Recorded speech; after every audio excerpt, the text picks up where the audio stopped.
안녕하세요. 저는 50대 여성으로 남편과의 사이에 아들 하나를 두고 있답니다. 아들 녀석에 대해서는 크게 이야기할 게 없을 정도로 그냥 평범 그 자체인 아이예요. 작은 기업에 다니면서 그다지 많은 월급을 받지는 못하지만 성실하게 일하는 아이죠.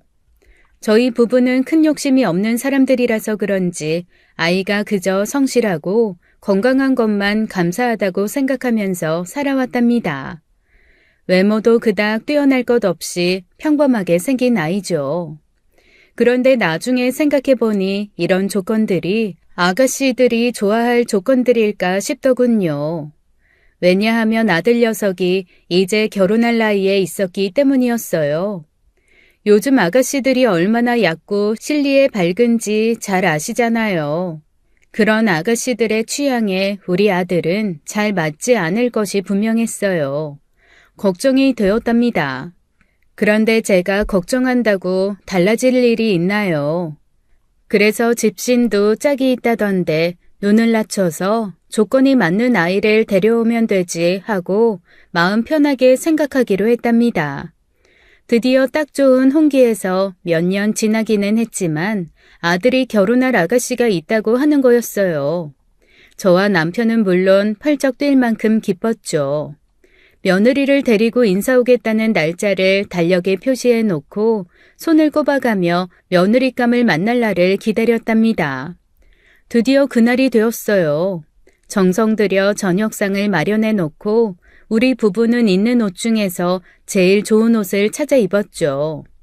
그리고 거실의 소파에서 점잔을 빼며 앉아 있었답니다.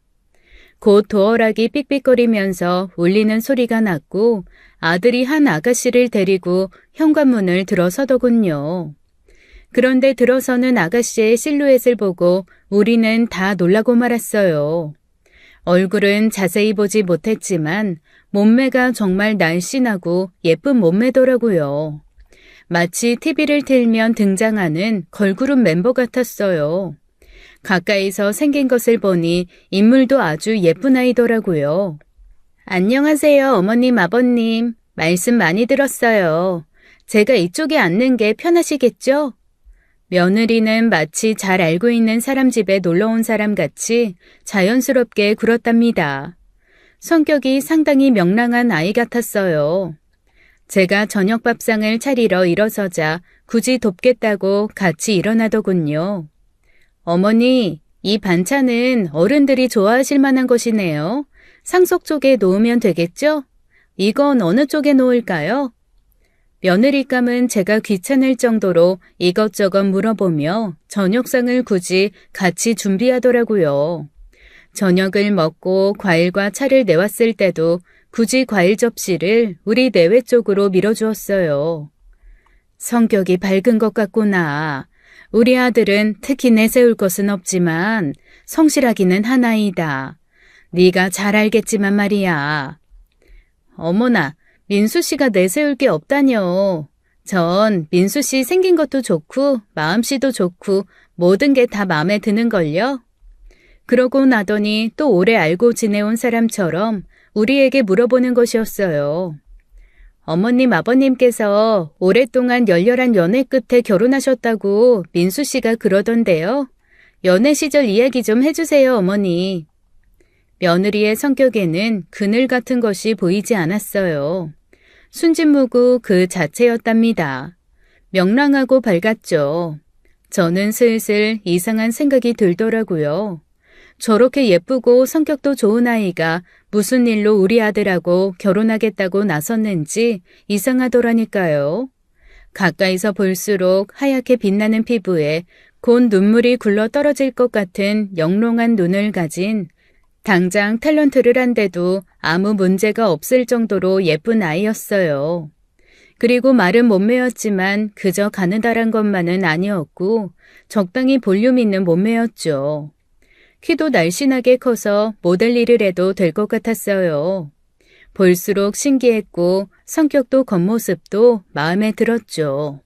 저는 며느리가 마음이 변할까봐 결혼 준비를 서둘렀습니다.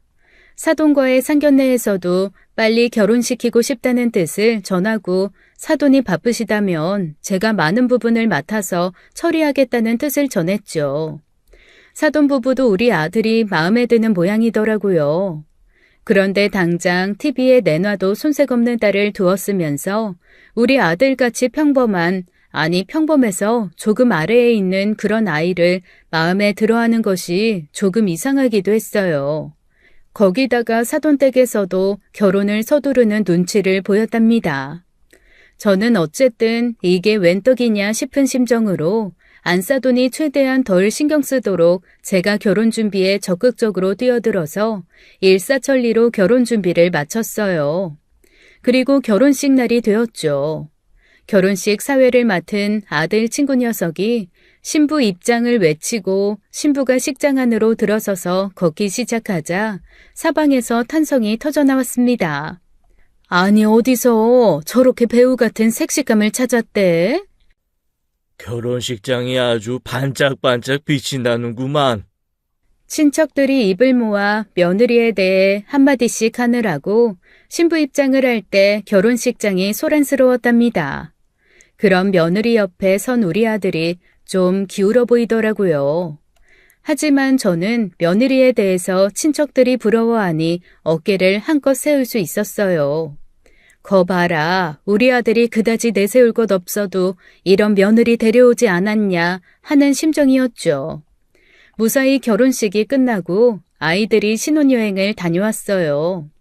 그러고 나서 우리 앞에서 날아갈 듯이 절을 하며 며느리가 말했죠. 민수 씨가 외동아들이다 보니까 어머님 아버님께서는 딸 재미를 모르시잖아요. 제가 딸 같은 며느리가 돼서 딸 재미 보시도록 노력할게요. 며느리가 그 어렵다는 시부모 앞에서 또 이렇게 명랑하게 말했죠. 저는 속으로 이렇게 생각했어요. 에이구, 일단 시집이라는 곳이 어떤 곳인지 알아보고 나서 얘기해라. 네 말대로 되는지 안 되는지 두고 보자꾸나. 겉으로 내색은 안 하고 며느리의 말에 기쁜 기색을 보이긴 했지만요. 그런데 며느리의 그 말은 말뿐만이 아니라는 것을 곧 알게 되었어요. 며느리는 바로 다음 날부터 아침 저녁으로 제게 꼭 전화를 하더군요. 그리고 먼 거리가 아니었기 때문이라는 이유도 있었겠지만 하루가 멀다 하고 우리 집을 찾아왔어요. 그리고 냉장고를 먼저 열어보고 우리 부부가 먹을 만한 것이 제대로 갖춰져 있는지 살펴보기도 했죠. 어머니, 반찬이 많지 않네요. 제가 얼른 시장에 나가서 아버님 좋아하시는 생선구이 할 수 있도록 준비해 올게요. 삼치구이를 그렇게 좋아하신다면서요? 삼치는 구워도 맛있고 조려도 맛있던데요. 제가 2가지 다 해놓을게요, 어머니. 며느리는 그 잿몸으로 재빨리 시장에 가서 식재료를 사가지고 와선 남편이 들어오면 바로 구울 수 있도록 생선을 준비해 두는 것이었어요. 몸이 가벼워서 그런지 행동도 날아갈 듯 하더라고요. 그렇게 며느리는 아침 저녁으로 전화를 하는 것도 모자라 시도 때도 없이 전화를 걸어서 안부를 묻고 또 시도 때도 없이 찾아와서 마치 친정에 온 듯 편안하고 자연스럽게 행동을 하는 것이었어요. 아참, 제 성격에 대해서 말씀드리지 않고 그냥 넘어갔었네요. 그런데 제 성격이 남들이 알기에 그렇게 편한 성격은 아니었답니다. 우선은 결벽증이 있다는 말을 남들로부터 많이 들었어요. 집안에 뭔가 흐트러지거나 먼지 하나 떨어져 있는 것을 못 보는 성격이었죠. 민수야, 이 공은 원래 여기 있던 게 아니지 않니? 제자리에 갖다 놓고 대충 씻지 말고 아주 깨끗이 씻어. 공 차면서 흙에 뒹굴렀을 거 아니야. 아, 알았어요, 엄마. 잘 알고 있으니까 잔소리 좀 그만하세요. 여보, 옷을 벗어서 이렇게 아무렇게나 방바닥에 놓으면 그 먼지가 다 어디로 가겠어요? 한번 입은 옷은 바로 세탁기 앞에 있는 바구니에 넣으세요. 밖에서 묻은 먼지가 얼마나 지저분한 건데요. 저는 청소기를 아예 손에 들고 살았죠. 아들과 남편은 피곤해했지만 어쨌든 몇십 년을 같이 살면서 제 생활 방식에 익숙해져 있었어요. 아들의 어릴 때 평생 소원은 강아지를 키우는 것이었답니다. 하지만 저는 생각할수록 소름이 끼쳤어요. 개를 특히 싫어하는 것은 아니었어요. 지나가는 남의 개를 보면 귀엽기도 하더라고요. 그런데 집안에 털이 날리고 집안에서 배변을 하고 아이고 생각만 해도 머릿속이 어지럽더라니까요. 그래서 아들은 결국 그 소원을 성취하지 못하고 말았죠. 그러더니 결혼하자마자 바로 강아지를 들이더군요.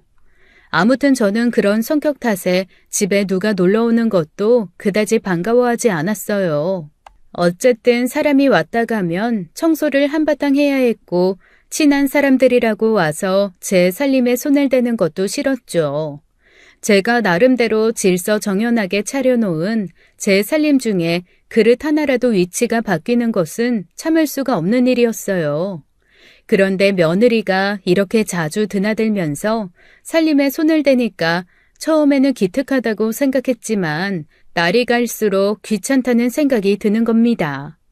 며느리가 와서 살림을 만지고 가는 날이면 거의 모든 그릇들을 다시 배열해야만 했어요. 그리고 집에서 개를 키워서 그런지 며느리의 옷에는 항상 개털이 묻어있곤 했었죠. 그런 상태로 우리 소파에 앉는 것도 별로 마음에 들지 않았어요. 얘아가, 개털은 자주 빗겨주니? 나는 개를 키워보지 않아서 잘 모르겠다만 자주 빗겨줘야 털이 날리지 않는다더라. 이것은 네 옷에 털이 묻어있으니 우리 집에 올 때는 조심하거라 라는 뜻의 말이었죠. 민수 씨가 아침 출근 전에 꼭 빗기고 나가요. 하루에 한 번만 빗겨야 개 피부를 자극하지 않고 좋다던데요. 그래서 그 이상은 빗기지 않고 있어요. 강아지를 키운다는 말을 듣고 나서는 아들 집에 그다지 가고 싶지 않더라고요. 그래도 어떻게 사나 궁금해서 가보았더니 아주 지저분하게 살림을 꾸리는 것은 아닌 것 같았습니다. 그래도 제 마음에 들지는 않았어요. 그런 말을 남편에게 하니 남편이 웃더라고요. 세상에 당신 기준에 맞춰서 살 만한 사람이 어디 있어? 며느리를 당신 기준에 놓지 말라고. 그러다간 고부간에 정말 큰일 난다니까. 내 말 명심해. 저는 남편의 말을 이해했답니다. 제 성격이 결벽스럽다는 것을 저도 잘 알고 있었으니까요. 그런데도 며느리가 그렇게 자주 찾아와서 집안에 개털을 옮겨놓고 가는 일은 정말 싫더라고요. 제 살림을 만지는 것도 마음에 들지 않았고요.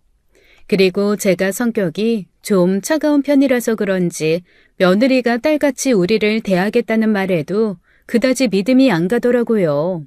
다른 환경에서 수십 년을 같이 살아온 아이가 어떻게 딸 같을 수 있겠어요.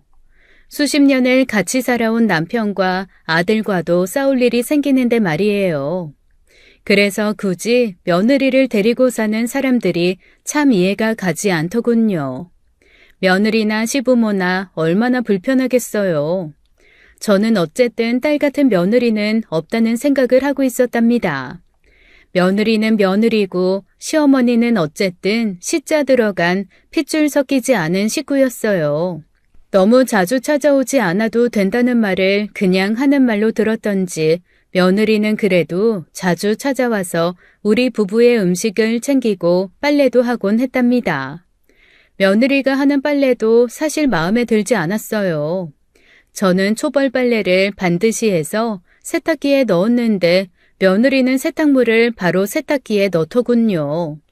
많은 사람들이 며느리처럼 하는 것을 알고 있었지만 그래도 저는 제 방식을 고집하고 있었답니다.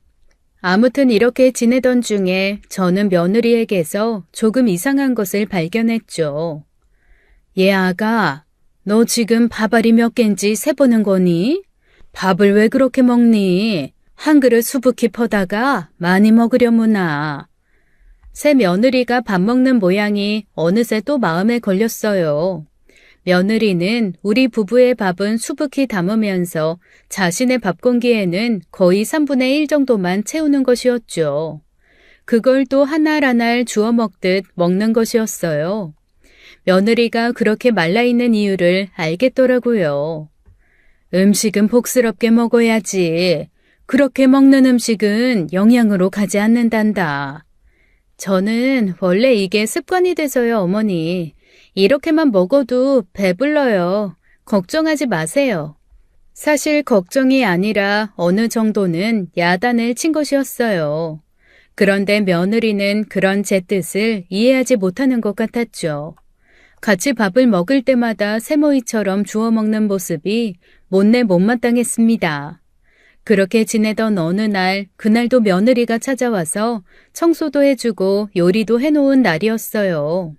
이제는 귀찮아서 참견도 하기 싫은 저는 그냥 안방에 누워 있었죠. 그런데 며느리가 청소와 요리를 다 마쳤는지 밖이 조용하더라고요. 그새 갔나 싶어서 밖으로 나가보았더니 며느리가 고단했는지 소파에 누워서 잠이 들어있더라고요. 누워 잠이 들어있는 며느리를 이리 보고 저리 보아도 흠을 찾을 수가 없었어요. 거기다가 이렇게 시부모에게 정성을 다하는 며느리도 없겠다 싶은 생각이 들었죠. 며느리가 깨지 않도록 되도록 까치발로 왔다 갔다 하면서 얇은 담요를 가져다가 덮어주었답니다. 낮잠이지만 깊이 잠들어서 꿈을 꾸는지 잠꼬대도 하더군요. 그런 며느리를 보니 갑자기 빙그레 웃음이 나더라고요. 엄마, 아빠, 제발 가지 마. 왜 나만 남기고 갔어요? 엄마, 아빠, 나 데리고 같이 가요. 죽지 말아요. 혜영이 두고 어디 가면 안 돼? 엄마, 아빠. 저는 며느리의 잠꼬대를 듣고 악몽에 시달리고 있는 것 같아 놀라서 얼른 며느리를 깨웠어요. 잠에서 깬 며느리를 보니 정말로 악몽을 꾸었는지 눈물까지 그렁그렁해져 있더라고요. 저를 보더니 눈물을 얼른 닦고 평상시처럼 밝고 명랑하게 행동했지만요. 그런데 그렇게 며느리가 잠꼬대를 하는 소리를 들은 후에 저는 갑자기 사돈댁에 무슨 일이 있어서 그런 잠꼬대를 했나 걱정이 되더라고요. 그래서 며느리가 잠꼬대에 엄마 아빠를 찾지 않았나 생각했습니다. 얘 아가야, 사돈 어른들께 무슨 일이라도 있니? 혹시 그분들이 어디 편찮으시기라도 한 거야? 네가 꿈에서 부모님들을 본 모양인데 하도 가지 말라고 잠꼬대를 하기에 걱정이 돼서 하는 말이야. 아니요. 부모님 두 분 다 아무 일 없이 건강하세요. 제가 꿈을 깊이 꾸었나 보네요. 그런 잠꼬대를 왜 했는지 모르겠어요. 이렇게 며느리와 이야기를 하다 보니 곱게 키운 남의 집 딸을 그냥 데려오기만 했지 그분들과는 제대로 인사 한번 못 나눴다 싶은 생각이 들었습니다. 그래서 직접 안부를 한번 챙겨야겠다고 마음을 먹었어요. 과일 바구니라도 들고 찾아가는 게 도리라는 생각을 한 것이었죠. 저는 며느리에게 사돈댁 주소를 물었답니다. 그런데 며느리는 계속 괜찮다는 말만 되풀이하면서 주소를 알려주지 않는 거였어요. 아마 지금쯤 여행 가 계실 거예요. 저한테 이맘때쯤 여행 가실 거라고 하셨거든요. 부산에 가 계시는 걸로 알고 있어요. 지금은 집이 비어 있고요, 어머니. 그런데 다음번에 다시 물어도 며느리는 또 집이 비어 있다는 것이었어요. 시골에 사는 친척이 경치 좋은 곳이니 며칠 다녀가시라고 했대요. 그래서 지금 시골에 가 계세요. 거기가 마음에 드시는지 좀 오래 계시겠다고 했어요. 이래저래 사돈을 만나기가 참 힘이 들었답니다. 어쨌든 며느리의 잠꼬대가 마음에 걸렸던 저는 아들을 집으로 불렀어요. 저녁을 먹이면서 사돈댁의 위치를 물었어요. 그리고 언제 집에 계실 것인지 알아오라고 했죠. 제가 인사차 찾아뵙고 싶다는 말도 전하라고 했고요. 장인 장모님 다 건강하게 잘 계세요. 굳이 제 처가에 엄마가 가실 이유가 어딨어요. 그래도 그러는 게 아니야. 사실 아들이야 결혼을 해도 우리 집 아이지만 딸을 결혼시키면 시집으로 보내는 것 아니겠니?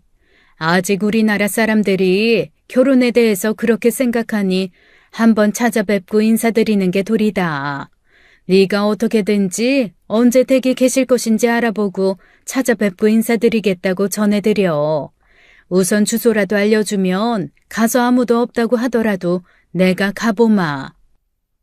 진짜 괜찮아요, 엄마. 신경 쓰지 마시라니까 그러네. 며느리의 잠꼬대 내용이 영 마음에 걸렸던 저는 아들을 다그쳤어요. 그런데 여행을 다니셔서 집이 비어 있다는 것은 이해할 만했지만 주소까지 알려주지 않는 것은 참 이상했죠.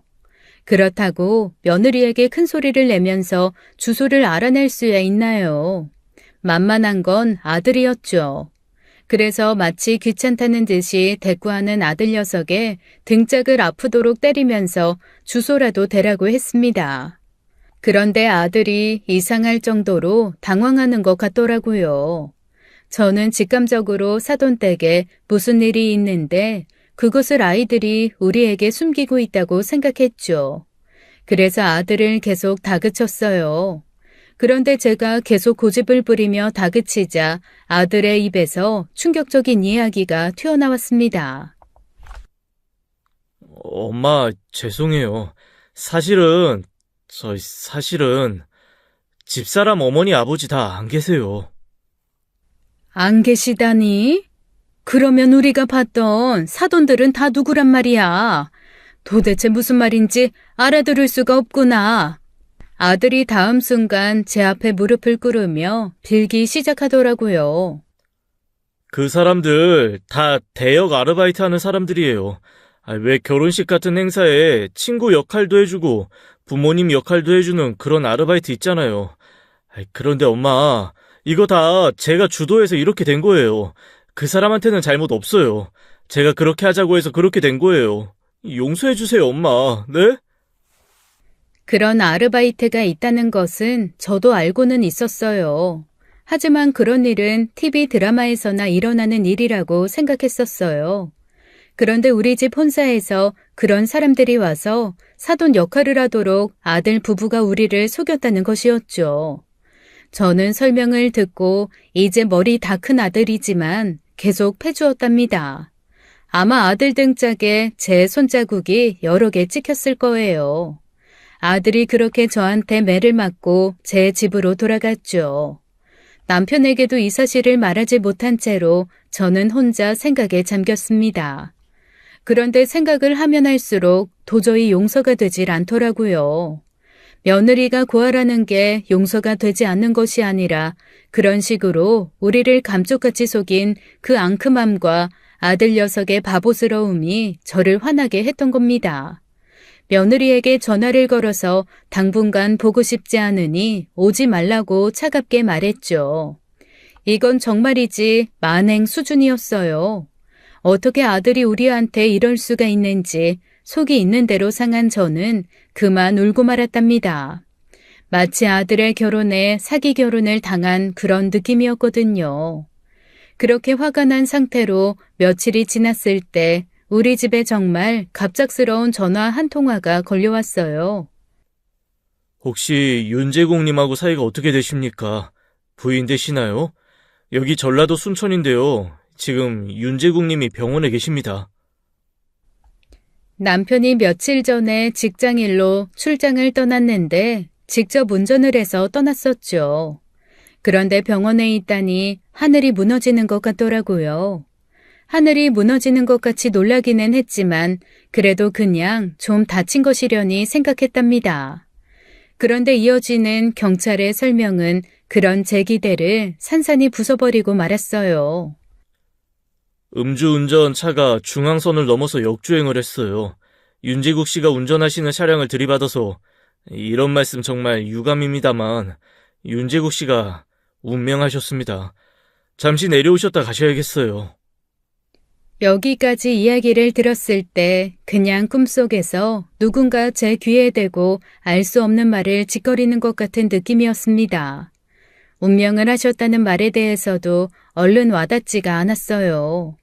남편과 저는 친척들 간에 소문난 인고 부부였답니다. 사는 동안 내내 금슬이 좋았어요. 제 유별난 성격 덕분에 싸움이 된 적은 종종 있었지만 우리는 이 나이에도 같이 외출을 나서면 손을 잡고 걸었고 이제 나이가 들면서 아침 운동을 둘이 같이 하기도 하면서 주변의 부러움을 샀었죠. 그런데 그런 남편이 갑자기 운명을 했다니 저는 반사적으로 아들에게 전화를 걸었어요.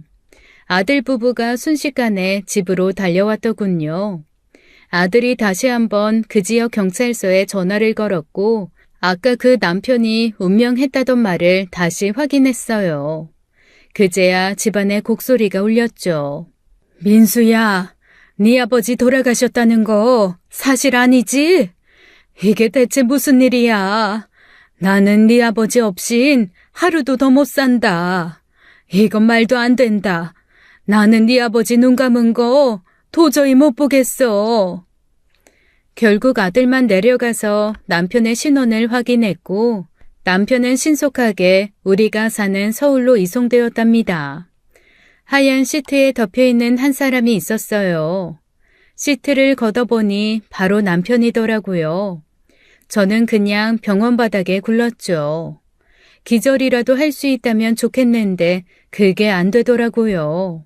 바닥에 구르면서 온통 흙투성이가 되는데도 울고 또 울었습니다. 아들도 며느리도 아무 위로가 되지 않았어요. 세상이 그냥 텅 빈 것 같았죠. 저는 아무것도 할 기력이 없었습니다. 아들과 며느리가 알아서 빈소를 꾸리고 장례 준비를 하더라고요. 입관 때는 드디어 제가 정신을 잃고 실신을 했죠. 병원에서 정신을 차렸답니다. 빈소에 나가보니 이미 많은 친척들이 와서 애도하고 있더라고요. 정신을 차리지 못하는 저를 대신해서 며느리가 많은 일을 하고 있는 것 같았어요. 생전에 남편의 며느리 사랑은 유난스러운 것이었죠. 며느리가 마련한 음식은 항상 맛있게 먹어주었고 귀찮아하던 저와는 달리 며느리가 찾아오면 시집갔던 딸이 친정에 오는 것 마냥 반가워하던 사람이었어요. 그런 상황이었으니 남편과의 갑작스러운 이별은 며느리에게도 큰 슬픔이었던 것 같더라고요. 아버님, 생전에 저를 그렇게 귀엽게 봐주셨는데 아버님이 안 계시면 이제 누가 저를 그렇게 대해주겠어요. 아버님 가지 마세요. 저를 두고 가시면 안 돼요. 어느 날 우리 집 소파에서 잠들었을 때 했던 잠꼬대. 그 잠꼬대와 비슷한 말을 쏟아내며 며느리가 오열했죠. 며느리는 그렇게 슬픔에 오열을 하다가도 누구보다도 바삐 일을 했어요. 그렇게 남편의 빈소를 차려놓고 이틀을 보냈죠. 밤이 깊었지만 남편의 오랜 친구 몇 사람은 다음날 새벽 발인까지 함께하겠다며 빈소에서 밤을 새우겠다고 하더군요. 며느리가 그런 남편의 친구들에게 정성 들여 술상을 보아주었어요. 그 친구들을 빼고는 우리 식구만 남아있게 되었죠. 울다가 일을 하다가 아마도 많이 힘들었을 며느리가 구석에서 다리도 제대로 뻗지 못한 채로 잠들어 있더라고요.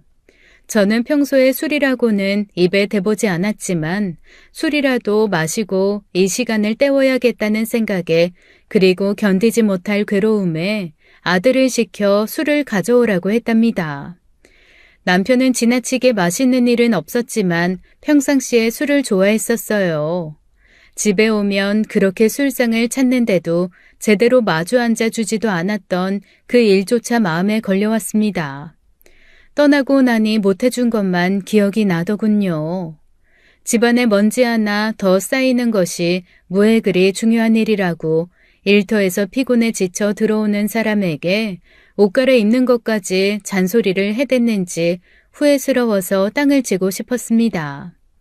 술을 못하는 사람이 술을 몇 잔 털어넣으니 술 기운에 마치 남편이 듣고 있는 듯한 착각 속에서 말이 나오더라고요. 여보, 그렇게 술을 좋아하는데도 마시지 말라고 잔소리만 했어요. 내가 왜 그렇게 당신한테 좋은 소리 없이 잔소리만 퍼부어댔는지 모르겠어요. 당신같이 세상에 마누라 속썩이지 않은 사람이 어디 있다고. 아들이 어느새 옆에 와서 아무 말 없이 술을 따르더군요. 저는 얼른 눈물을 닦고 아들 앞에서 담담한 척을 했습니다. 아들도 눈물을 참고 있는 것이 눈에 보였기에 더욱 그래야겠다고 생각했었죠. 그리고 지난번에 다 풀지 못한 이야기를 꺼냈어요. 며느리의 부모님 대역 아르바이트 일로 여전히 화가 풀리지 않은 상태였거든요. 며느라이가 아예 부모님 얼굴을 모르는 고아였더냐? 아니면 자라던 중간에 돌아가신 거니? 집사람이 살던 마을에서 단체 여행을 갔었나 봐요. 버스를 대절해서 갔는데 버스가 도로의 구분길에서 그만 길을 이탈해서 도로 아래로 굴렀다는 거예요. 사상자가 많이 나왔는데 장인 장모님은 그 자리에서 즉사하셨더라고요. 그 와중에도 집사람은 꼭 껴안고 계시더라는 거예요. 그 바람에 집사람이 살아날 수 있었다고 했어요. 며느리가 살아나기는 했지만 그래도 큰 부상을 입었다고 하더군요. 아들의 말로는 며느리의 배에 아직도 2뼘이 넘는 상처 자국이 남아있다고 했어요. 남편을 이렇게 떠나보내고 제가 느낀 상실감은 어디에도 비할 수 없이 큰 것이었습니다. 갑자기 어린 나이에 혼자 되었을 며느리의 심정이 짐작되더군요. 어린 것이 부모를 잃었지만 돌봐줄 친척도 변변히 없었다고 하더군요. 얼마나 힘들고 외롭게 살아왔을까 생각이 들면서 처음으로 며느리에 대한 안쓰러움으로 눈물이 흘렀어요. 고아라고 차별대우는 또 얼마나 많이 받았겠어요. 고아라는 이유로 저와 남편이 결혼을 반대하거나 무시할지도 모른다고 걱정도 많이 했다는 것이었어요. 그래서 아들이 먼저 대역 아르바이트를 쓰자고 했다는 것이었습니다. 저는 우선 아들 녀석이 곱게 보이지를 않더라고요. 너 나랑 네 아버지를 겨우 그렇게밖에 안 봤다는 거냐? 며느라이가 고아가 된 것이 그렇게 되고 싶어서 그렇게 된 것이라니? 나와 네 아버지가 그런 것도 생각 않고 무조건 반대할 거라고 생각을 어떻게 다른 사람도 아니고 네가 할 수 있단 말이야. 갑자기 멀찍이서 잠들어 있는 며느리가 그렇게 가엾을 수가 없었어요. 조용히 며느리가 깨지 않도록 다가가 보았죠. 다가가 보니 위도시 살짝 위로 올라가 배가 보이더라고요. 남편의 친구들이 볼까봐 얼른 덮어주려는데 아들이 말한 대로 2뼘 정도나 되는 큰 상처가 보이더군요. 그 상처를 보면서 더욱 가슴이 무너졌답니다. 남편이 떠난 슬픔과 며느리가 느꼈을 상실감이 함께 느껴지는 것이었어요. 울면서 담요를 찾아다가 며느리에게 덮어주었죠. 어떻게 사흘을 보냈는지도 모르게 넋이 나간 채로 남편을 납골묘에 봉안한 다음 집으로 돌아왔습니다. 집안이 갑자기 한 100평쯤 정도로 늘어난 것처럼 느껴지더라고요. 정신 나간 사람처럼 이 방 저 방을 돌아다니기도 했죠. 가슴 한번 덜컥 내려앉으면 그 상태에서 벗어나기가 어려웠어요. 그리고는 가슴의 통증이 계속되었죠. 내과 병원 여기저기를 찾아다녀 본 결과 내과적으로는 이상이 없으며 우울증의 증상이 보이니 정신건강의학과에 가보라는 것이었어요. 고도 우울 판정을 받았습니다. 그런데 그 우울증 약의 효과는 놀랄만 하더군요. 약 2주 약을 먹었을 뿐인데 증세가 눈에 띄게 없어지는 거였어요. 비록 슬픔에 잠겨 있을지언정 육체적인 고통이 줄어들자 저는 이제 혼자 살 궁리를 해야 했죠. 저는 그간 남편이 벌어오는 돈으로 살림만 하던 전업주부였어요. 세상 물정에 밝을 리가 없었죠. 저축이 없는 것은 아니었지만 그것은 노후를 생각해서 남겨둬야 했습니다. 이제 저는 아무것도 모르는 채로 세상에서 혼자 살기를 생각해야 했습니다. 이 나이에 사회 경험도 없는 채로 무엇을 해야 할지 막막하더라고요. 말씀드린 대로 아들은 작은 회사에서 많지 않은 월급을 받고 있었고 자신의 가정을 꾸려갈 수 있는 정도밖에 되지 않았어요. 아들은 자신이 부업이라도 한다고 했지만 저는 아직도 불편한 데 없이 움직일 수 있는 나이에 들어앉아서 얼마 안 되는 아들의 월급이나 축낼 수는 없다고 생각했습니다. 제가 시리에 빠져 집에 있는 동안 많은 친척들이 방문해 주었어요. 그렇게 정신이 없는 상태에서 찾아오는 사람들이 귀찮기도 했지만 한편으로는 그 사람들이 와서 떠들썩하는 시간에는 남편 생각에서 벗어날 수 있었답니다. 민수 엄마 솜씨는 여전하구만. 아마 식당을 했으면 돈 많이 벌었을 거야. 이 맛있는 걸 더 못 먹고 가버린 사람만 불쌍하지 뭐야. 이 말에 제 머릿속에 얼핏 스쳐가는 것이 하나 있었어요. 그래, 내가 제일 자신 있어 하는 것, 그것을 이용해서 돈을 벌어보자는 것이었죠. 거창하게 식당을 차릴 만한 여유도 없었지만 그것보다는 작은 규모로 우선 시험 삼아 일을 시작해보고 싶었습니다. 그래서 생각한 것이 반찬 가게였어요. 저축한 돈을 조금 허물어서 작은 점포 하나를 세를 내었죠. 반찬 진열대와 간판 등을 준비하는데 그렇게 많은 돈이 들지는 않았어요. 그리고 조리실도 넓지도 좁지도 않게 딱 알맞은 넓이로 준비했죠. 이래저래 제 형편과 능력에 맞는 일인 것 같았답니다. 어머니 솜씨로 반찬 가게 하시면 문전성시일 것 같아요. 아시다시피 저도 잘 못해서 그렇지 요리하는 걸 좋아하잖아요. 저는 힘 닿는 데까지 도울게요.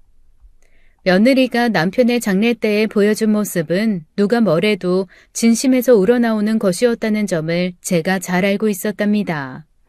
그러나 그런 식으로 우리 부부를 속였다는 데에 대해서 아직 화가 풀린 것은 아니었어요.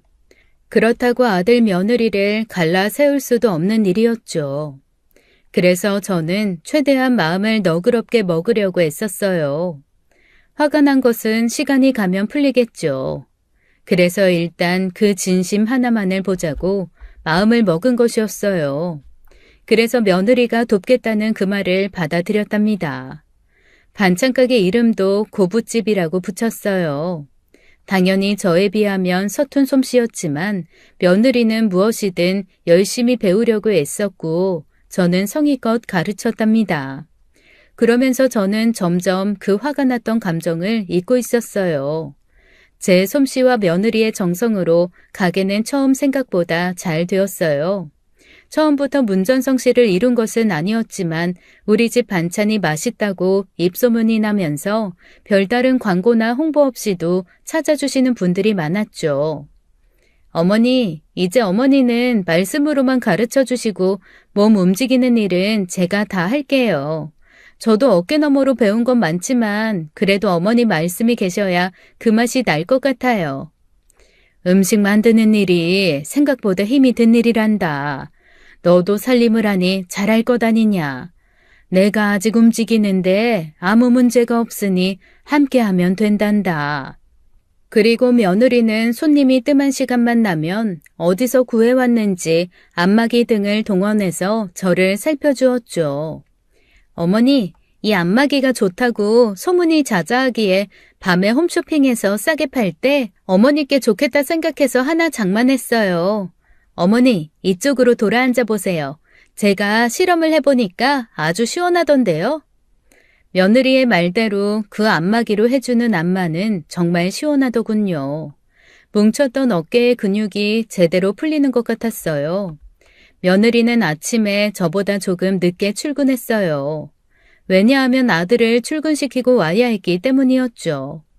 그리고 저녁에는 조금 일찍 퇴근했어요. 회사에서 돌아오는 아들 녀석 저녁을 챙기기 위해서였습니다. 아침에 남편을 출근시키고 나오는 길에 며느리는 꼭 보온병에 커피 몇 잔을 담아오곤 했답니다. 제가 술을 못 마셔도 커피는 참 좋아했거든요. 남들은 한 잔만 마셔도 잠이 안 온다고 하던데 저는 그런 것도 없었어요. 며느리가 그런 저를 위해서 직접 집에서 커피를 만들어 가지고 오는 것이었죠. 사실 가게에서 나가서 몇 발자국만 가면 커피 자판기가 있었답니다. 그런데도 며느리는 꼬박같이 커피 서너 잔분을 만들어 오는 것이었어요. 그리고 며느리가 준비해온 이상은 못 마시게 했죠. 건강에 좋지 않다고 하면서요. 아마 딸이 있어도 이렇게 하지는 못했을 거라는 생각이 들기 시작하더라고요.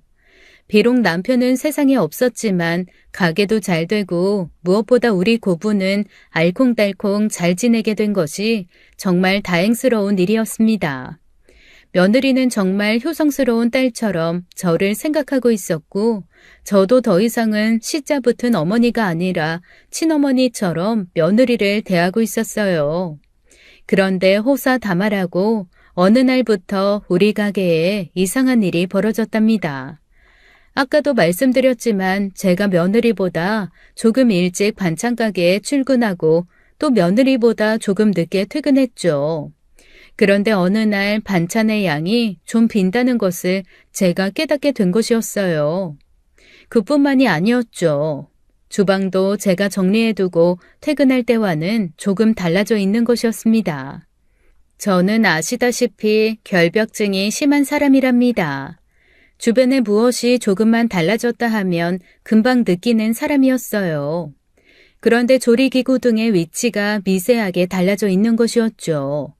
그런데 이런 일이 하루 이틀만 일어나는 것도 아니었어요. 한두 번도 아닌 일에 도저히 그냥 넘어갈 수가 없었죠. 그래서 가게에 설치해 놓았던 CCTV를 살피게 되었답니다. 그리고 그 CCTV 화면 속에 정말 놀라운 일이 벌어지고 있었어요. 화면에 찍힌 시간을 보니 야심한 밤인데 누군가 가게로 들어오는 것이었습니다. 그 모습을 보고는 저는 공포에 온몸이 얼어붙어 버렸어요. 마치 전설의 고향에나 나올 것 같이 머리를 산발한 낯선 여자가 가게로 들어오는 장면이 찍혀 있었기 때문이었습니다. 옛날에 아들이 읽던 셜록 홈즈 탐정이 나오는 어린이용 책을 저도 재미삼아 읽었었더랬죠. 거기서 읽은 내용 중에 지금도 기억나는 것이 집안에서 살인이 일어났는데 키우던 개가 짖지 않았다는 것이었어요. 즉 그것은 낯선 사람이 접근한 적이 없었다는 이야기가 되죠. 우리 집이 그 비슷한 상황에 놓여 있었답니다. 낯선 사람이 들어왔는데도 경보가 안 울렸다는 것은 도어락의 비밀번호를 제대로 누르고 들어왔다는 것 아니겠어요? 소름이 끼치더라고요. 한여름인데도 추위가 느껴질 만큼 온몸이 덜덜 떨릴 정도로 놀랐습니다. 경찰에 신고를 할까 생각하다가 정신을 좀 가다듬고 CCTV 화면을 다시 살펴보았죠. 그런데 다시 화면을 살펴본 저는 처음보다 더 놀라고 말았어요. 머리를 산발해서 그렇지 그 실루엣이나 얼굴이 다 보였거든요. 그 여자는 다름 아닌 우리 며느리였답니다. 며느리가 화면 속에서 반찬을 이것저것 조금씩 덜어내서 거하게 한 상 차려 먹은 다음 설거지까지 깨끗하게 해두고 가게를 나가는 것이었어요. 도저히 이해를 할 수가 없었습니다. 남의 물건도 아닌 것을 달라고 하면 제가 어련히 알아서 주었을 것을 그런 식으로 들어와서 먹고 나가는 것을 어떻게 이해할 수가 있었겠어요. 저는 일단 아들과 며느리에게 입을 꾹 다물고 그날 밤 CCTV에 찍혀있는 며느리가 들어올 시간이 조금 못 되어서 가게 구석에 몰래 숨어 있었습니다. 역시나 그날도 며느리가 머리를 산발한 채 들어와서 주방에서 조용히 한 상 차려 밥을 먹고 있는 것이었어요. 아가, 너 이게 무슨 짓이냐? 도대체 남의 물건도 아닌 것에 왜 이렇게 몰래 손을 대는지 얼른 솔직하게 말하지 못하겠니? 제 입에서 당연히 큰 소리가 나왔어요. 그러자 며느리가 어찌나 놀랐는지 밥을 먹다 말고 수저를 내려놓지도 못한 채로 풀썩 주저앉더군요. 며느리가 주저앉은 그 상태로 울기 시작했어요. 어머니, 죄송해요. 배가 너무 고파서 그랬어요. 정말 배가 너무 고파서 견딜 수가 없었어요, 어머니. 배가 고팠다뇨. 비록 아들이 큰돈을 벌지는 못했지만 두 식구 배고프지 않게 살 수 있는 돈이었답니다. 그리고 제가 반찬가게 일을 시키면서 적지만 월급조로 어느 정도 돈을 챙겨주고 있었어요. 거기다가 집에 들어가서 또 아들의 저녁을 챙겨야 하고 아침에도 아들에게 아침상을 보아주고 출근해야 했기에 가게에 반찬을 넉넉하게 챙겨 들여보내곤 했었죠. 몸무게 조절 때문에 밤 운동을 꼭 해야 했어요. 운동이 끝나면 죽을 만큼 배가 고픈데 집에 들어가서는 밥을 먹을 수가 없었어요. 그래서 아무도 모르게 가게에 들어와서 밥을 먹고 간다는 게 배가 고픈데 아무도 모르게 먹어야 했다니 며느리는 점점 더 제가 알아듣지 못할 말을 횡설수설하고 있었답니다. 그 횡설수설하는 말을 그래도 정리해보면 이랬어요. 우선 살이 찌지 않도록 늦은 밤이라도 운동을 해야 했다는 것이었죠. 그리고 운동을 하고 나면 허기가 져서 잠을 이룰 수가 없었다나요?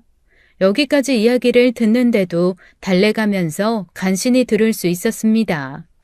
저는 빨리 본론이 나오지 않는 것이 하도 답답해서 또 큰 소리가 목구멍 앞까지 밀려나왔지만 꿀꺽 삼켜버리고 말았죠. 어쨌든 지금까지 며느리가 하는 말과 태도를 종합해 볼 때 며느리가 이래야만 하는 절실한 이유가 있다고 짐작했기 때문이었어요.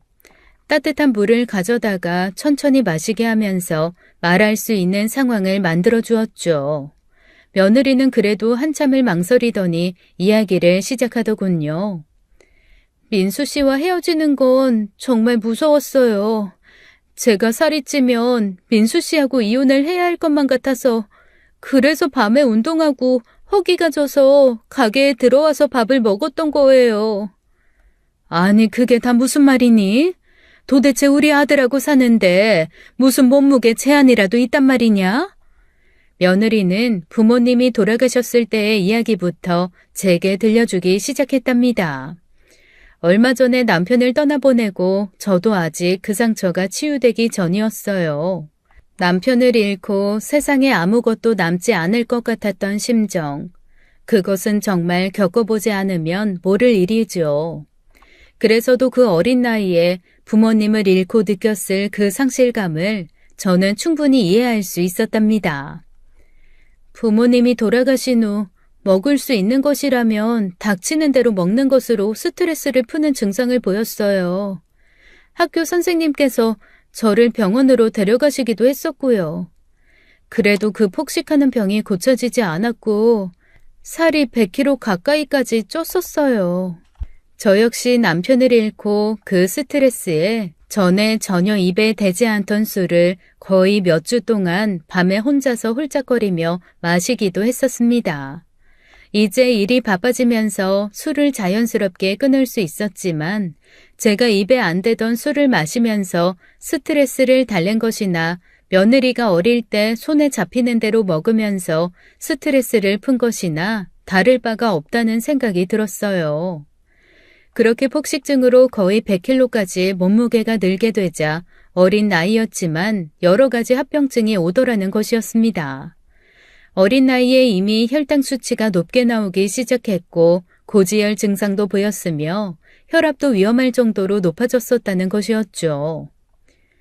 또 무슨 스트레스가 그렇게 심했기에 이렇게 밤에 폭식을 한단 말이야. 내가 너를 스트레스가 심하도록 시집살이를 시키기라도 했단 말이냐? 그런데 다음에 이어지는 며느리의 설명이 처음에 CCTV를 보고 밤에 침입자가 며느리라는 것을 알아보던 때만큼 저를 놀라게 했습니다. 민수 씨가요. 제가 100kg가 나가던 때의 사진을 보았어요. 그러고 나서 저한테 아주 엄격하게 음식 제한을 시키더라고요. 제가 지금 몸매를 유지할 수 있는 건 민수 씨가 제 식단 관리를 철저하게 하면서 몸무게를 엄격하게 체크하기 때문이에요. 아들이 며느리에게 음식을 엄하게 제한하도록 했다는 말에 그저 순하고 착한 우리 아들이 그런 모진 일을 할 수 있었을까 싶더라고요. 게다가 먹고 싶은 만큼 음식을 먹지 못하게 스트레스를 제공한 사람이 결국 우리 아들이라는 말이잖아요. 저는 부모님이 돌아가신 이후에 사람들과 이별하는 일에 극도의 피해의식에 시달렸어요. 새학년이 되면 늘 우울했고요. 친했던 친구들, 선생님과 헤어져야 돼서요. 다시 살이 찌면 민수 씨하고도 헤어져야 될 것 같았어요. 아직 키가 다 자라지도 않은 나이에 몸무게가 100kg 가까이 되면서 며느리는 친구들 사이에서도 따돌림을 당하기 시작했다고 하더군요. 그 이후 음식을 먹는 것에 대한 죄책감이 생겼다죠. 그래서 먹기만 하면 바로 토하는 거식증에 걸렸다는 것이었어요.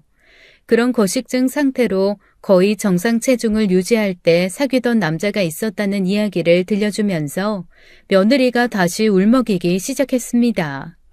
변변한 친구 하나 없이 외로웠던 며느리는 그 남자를 만나면서 마음이 조금 편하게 되자 거식증이 약간 치료되면서 다시 살이 찌기 시작했다고 하더군요.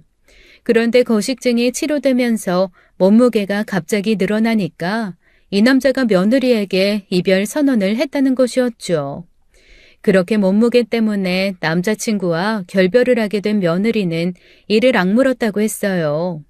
그래서 보통 사람이 도저히 상상할 수 없을 정도의 엄청난 운동량을 유지했다는 것이었죠. 그렇게 치유되지 않는 외로움 속에 살다가 만난 사람이 바로 우리 아들이었다고 하더군요. 그러면서 자신이 세상에 태어나서 부모님 다음으로 사랑한 사람이 우리 아들이라고 말하면서 또 울먹이더라고요. 사랑하는 사람하고 헤어지는 일에 엄청난 공포감을 느낀 뒤에 민수 씨를 만나게 된 거였어요. 그때는 끔찍할 정도의 운동으로 어느 정도 관리가 되어 있을 때였고요. 저는 100kg가 나가던 시절의 사진을 늘 가지고 다녔어요. 뭔가가 먹고 싶으면 그 사진을 보고 먹고 싶다는 생각을 접었고요. 그런데 책갈피에 꽂아두었던 그 100kg 당시의 사진을 아들이 보게 되었다는 것이었어요. 민수 씨하고 헤어지면 이제는 정말 다시는 세상을 살 용기를 못 가질 것만 같았어요. 그래서 남편이 잠든 밤에 심한 운동을 했고 그 다음에 배가 너무 고파서 가게에 와서 몰래 밥을 먹었던 거예요. 몸무게 관리를 못해서 살이 찌면 아들과 헤어질 것만 같았다는 며느리의 말, 그리고 그때의 그 상실감을 견딜 수가 없었을 것이라는 말에서는 저도 눈물이 났답니다. 얼마나 아들과 헤어지고 또 혼자가 되는 게 무서웠으면 그런 행동을 했을까 생각하니 마음 한구석이 아려오더군요. 저는 이제 상황이 어떻게 된 것인지 정확하게 알 수 있었답니다. 우리 며느리를 다독였죠. 그리고 저는 몹시 화가 났어요. 다름 아닌 우리 아들에 대해서였죠. 도대체 평상시에 며느리에게 어떻게 대했길래 살이 찌면 헤어지게 될 것이라는 생각을 심어주었던 것일까요? 당장 쫓아가서 등짝이 아니라 온몸을 두들겨 패주고 싶더라고요. 남편은 제가 자기가 시키는 대로 식단 관리를 하고 있는 걸로 알아요. 어머니, 제발 민수 씨한테는 비밀로 해주세요. 그 사람이 헤어지자고 할까 봐서 정말 무서워요, 어머니. 얼마 전 그 심상치 않았던 며느리의 잠꼬대가 아프게 기억났기에 그 마음을 잘 알 수 있었어요. 엄마, 아빠 가지마 그 소리가 너무나 애절하게 다시 기억나더라고요. 아들과 헤어지게 될지 몰라서 겁에 질린 며느리는 지금도 마치 부모님이 곧 어디로 떠날까봐 걱정하는 어린아이 같았습니다. 너무나 가엾어서 꼭 안아주었어요. 아가, 민수가 너에게 그렇게 엄격하게 식단 관리를 시킨 게 살이 찌면 헤어지려고 해서가 아니라 네 건강을 염려해서 그랬을 거야. 나도 내 아들에 대해서 화가 나 있기는 하다만 평생을 보아온 내 아들에 대해서 자신이 있단다. 살이 쪘다고 사람을 버리는 그런 아이가 아니야. 우리 며느리 네가 내 아들을 얼마나 사랑하는지를 이제 알겠구나. 네가 어떤 모습이건 너는 하나밖에 없는 내 귀한 며느리야. 그리고 세상에 더 이상 주눅들지 말고 당당하게 살라고도 말해주었어요. 며느리가 제 말을 다 듣고 나더니 눈물을 흘렸고 시간이 많이 흐르도록 울더라고요. 그리고 앞으로 저녁 식사는 매일 우리 집에 와서 먹겠다고 제가 보는 앞에서 건강을 해치지 않을 정도로만 먹겠다고 하는 것이었어요. 그런 자신을 저더러 잘 이끌어달라고 하면서요. 제가 다음 날 저녁에 아들과 며느리를 모두 불렀죠. 솜씨를 다 부려서 맛있는 저녁상을 차렸어요. 며느리를 생각해서 최대한 열량이 적은 음식을 맛있게 만들었답니다. 상을 들여가니 며느리가 맛있게 식사를 하기 시작하더라고요. 저는 그 모습을 흐뭇하게 바라보았어요. 그런데 아니나 다를까 아들이 구박을 시작하더군요. 너 또 살쪄서 그 모양 되면 혈압에 고지혈에 당뇨의 장난이 아닐 텐데, 또 몸무게가 어렸을 때처럼 될 텐데 어쩌자고 이렇게 먹는 거야? 제가 아들 등짝을 또 아프도록 때렸죠. 무조건 그렇게 먹지 못하게 할 게 아니라 건강하게 먹을 수 있게끔 이끌었어야지. 네 안사람이 배고픔을 견디지 못해서 가게에서 몰래 음식을 훔쳐먹고 가게 만들다니. 나는 너에 대해서 그 부분이 정말 실망이다. 지금 내가 준비한 밥상은 많이 먹는다고 해도 크게 살찔 것들이 하나도 없어. 이렇게 하도록 해줬어야지. 그게 남편이고 가족인 것이지. 어떻게 무조건 먹지 못하도록 했다는 거니? 이런 제 꾸지람에 아들이 고개를 푹 숙이고 말이 없더군요. 그리고 곧이어 그렇게까지 배가 고팠을 것이라고는 짐작하지 못했다면서 자신의 잘못이 크다고 인정하더라고요. 그리고 제가 말한 것처럼 먹지 못하게 할 것이 아니라 건강하게 먹을 수 있게끔 도울 것이라고 제게 잘못했다고 용서를 빌었죠. 그래야지. 아가, 이제 밥알 새지 말고 복스럽게 먹으려무나. 운동을 하더라도 먹고 운동해야지. 안 먹고 운동하면 그건 결국 수명만 단축시키는 일이야. 그리고 저는 아들을 향해서도 다시 한번 따끔하게 말해주었어요. 네가 약속한 대로 건강하게 먹게끔 도와줘라. 그리고 너, 내가 다짐한다만 며느리가 만일 다시 살이 찌더라도 헤어진다 어쩐다 소리 한다면 그때부터는 내 아들 아니야. 나는 너를 그렇게 가르친 적이 없어. 제가 이 사람에게 확신을 주지 못한 것 같아서 미안해요. 나 당신이 어떤 모습으로도 헤어지지 않아. 그리고 지금처럼 무조건 먹지 못하게 하지도 않을 거고, 엄마 말씀대로 건강하게 살 수 있도록 도와줄게. 내가 정말 잘못했어, 혜영아. 이후 우리 며느리가 숨어서 식사를 할 이유가 없게 되었죠. 며느리를 전문가에게 보내 진단을 받게 했답니다. 적절한 운동량을 정하고 알맞은 식단을 만들어 왔어요. 전문가의 도움을 받으면서 아들과 며느리도 이 책 저 책을 사다 놓고 건강한 운동 습관과 식습관을 갖기 위해 나름대로 연구를 하는 것 같더라고요. 어머니, 저 몸무게가 약간 늘었어요. 그치만 움직이는데 불편하거나 무거운 느낌은 없어요.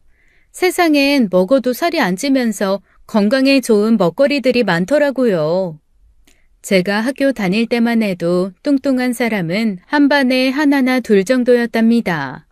그런데 요즘은 길거리에 나가면 키에 비해서 살이 많이 찐 사람을 쉽게 볼 수 있는 시대가 되었잖아요. 먹거리에 변화가 생겼기 때문이라고 생각합니다. 우리 며느리는 이제 처음 시집올 때처럼 걸그룹 같은 그런 몸매는 아니게 되었어요. 그렇지만 길거리에서 흔히 볼 수 있는 평범한 몸매를 가진 그런 예쁜 아줌마가 되어 있었죠. 살이 붙었어도 예쁜 얼굴은 어디 가지 않더라고요. 그리고 곧이어 제가 눈이 빠지게 기다리던 소식을 들을 수 있었답니다. 사랑하는 사람과 헤어질 수도 있다는 피해의식이 치료되고 스트레스가 없어지면서 얼마 되지 않아 아이가 들어선 것이었어요. 아마 아들이 계속 예전에 하던 식으로 단순하게 음식 제한을 통해 몸무게 관리만 하려 했다면 스트레스로 아이가 생기지 않았겠죠. 그리고 혹여 아이가 생겼다고 하더라도 건강한 아이를 낳지는 못했을 거예요. 그리고 아주 중요한 문제는 아니었지만 저는 며느리에게 웃으면서 한 가지 더 물었답니다. 아가, 그런데 그 CCTV에 찍힌 머리 스타일은 어찌 된 거냐? 밤인데 꼭 그렇게 전설의 고향에 나오는 주인공처럼 하고 운동을 해야 했니? 그걸 보고 이 시엠이 놀라서 심장병으로 죽을 뻔했어. 운동하고 빨리 먹고 들어가야 이 사람이 눈치를 못 채겠기에 머리 다듬을 시간도 없었어요. 제가 화면을 봐도 무섭더라고요. 이렇게 하늘 품고 죽은 사람의 머리 같은 산발의 정체도 알 수 있었어요. 그걸 설명하는 며느리의 웃음이 그렇게 밝고 명랑할 수가 없었습니다. 비록 어릴 때 부모님을 잃고 힘들게 살아왔지만 그런 힘든 환경도 우리 며느리의 밝고 건강한 마음씨를 변하게 하지는 못할 것 같더라고요. 그리고 여전히 며느리는 제가 귀찮을 정도로 저를 챙기고 여러 가지로 마음을 쓰고 있습니다. 마치 돌아가신 어머니에게 못한 효도를 저에게 하려는 것 같았어요. 그런데 저는 이제 그런 며느리가 결코 귀찮지 않답니다. 세상에 딸이 효도하는 것을 귀찮아하는 엄마가 어디겠어요. 저 역시도 반성을 하고 있는 중이에요. 결국 제가 며느리에게 한 달이 건너에 있는 사람이었다는 것, 그래서 그런 마음 때문에 며느리의 진심이 귀찮았을 것이라고 말이에요. 저희 가게가 맛집으로 소문난 것처럼 저희 고부는 이제 사이좋은 고부로 시장통에 그리고 온 동네에 자자하게 소문이 났습니다. 가게 간판도 곧 바꿔 걸을 생각이에요. 고부집이 아니라 모녀집으로요. 며느리가 커피 마시라고 저를 부르네요. 요즘 들어 며느리가 제게 커피를 제안시키고 있습니다. 하루에 2잔이에요. 이게 오늘의 마지막 잔이랍니다. 우리 고부가 계속 건강한 삶을 살도록 응원해 주실 거죠? 사연 들어주셔서 감사합니다. 지금까지 사연 읽어주는 남녀였습니다. 끝까지 시청해 주신 여러분 감사드리며 저는 다음 사연으로 돌아올게요. 감사합니다.